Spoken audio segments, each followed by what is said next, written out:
Thank you, Chair. I'd like to direct to Mr. Ennis first. I just have a couple of short questions and then a slightly longer question. Are you aware of any employers that have assisted their staff in any meat plant to avail of alternate travel arrangements other than carpooling, for example? I'm not, but I'll tell you what I am aware of. I'm aware of a situation where some employers who have worked well with us in the early days of this COVID pandemic then went about providing buses to bus people in and out of the workplace. Like, you couldn't make this stuff up.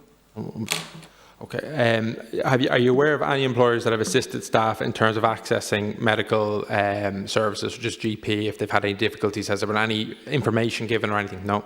No, I suppose, you know, we touched on sole traders earlier, and I think it's important to make this point. Like, we've had a situation where workers who were classified as sole traders wrongly because the Department of Social Protection ultimately found that they were legally employees. Those workers, for example, didn't have the necessary 13 PRSI contributions to achieve anything from the state back in earlier this year. So the answer is the opposite. No, I'm not aware of it. And in terms of accommodation and hot bedding, are you aware of any employers that have assisted their staff in terms of avoiding that practice and keeping them safe?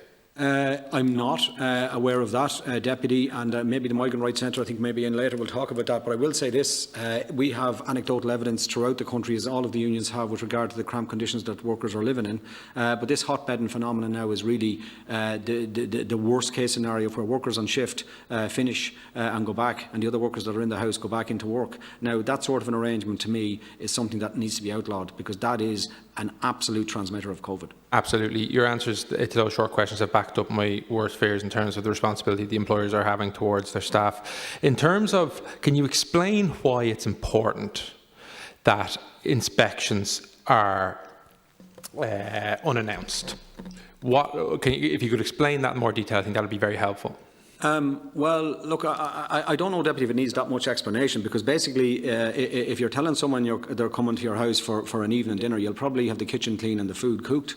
But if someone arrives hungry to your door and you have nothing prepared, there might be a bit of a scramble around the house. So I think it has to be unannounced.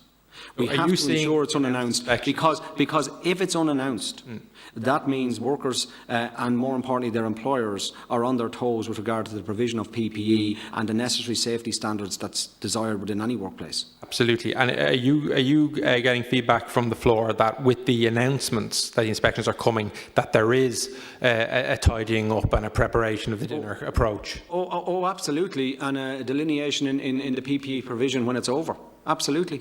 And I'd say the other unions would share that. But I offer as well, yes. Deputy, that, I mean, that question is really relevant, because actually, if we could get some order on this, if we could get the HSA to the forefront, they should be, and I'm just quote, they should be sitting on this until they have it dealt with. They should be to the fore. All those employers should be working on the basis that the knock can come on the door any time, day or night. That is not the case at the moment. This business by arrangement is nonsense when you're trying to deal with something. And the other thing I would say to you is, the work protocol that was agreed, the National Protocol on a Safe Return to Work, that was agreed, provides for a worker-based infrastructure. Now, why is that important?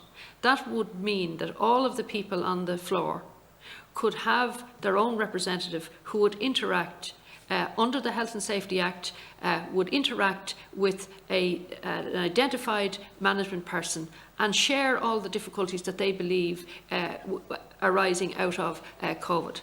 And the meat factories, in my opinion, have ignored it. Now, the HSE have issued instructions, HSPC have issued instructions to the meat factories as to the protocol they should. And it's all about the very same as is in the protocol about what should happen in canteens, what should happen in toilets, what should happen. But if you're waiting for someone and you're making an arrangement for someone to come and inspect that, that should not happen. That should be inspected on a daily or weekly basis. The HSA people should liaise with the workers and they should liaise with the employers.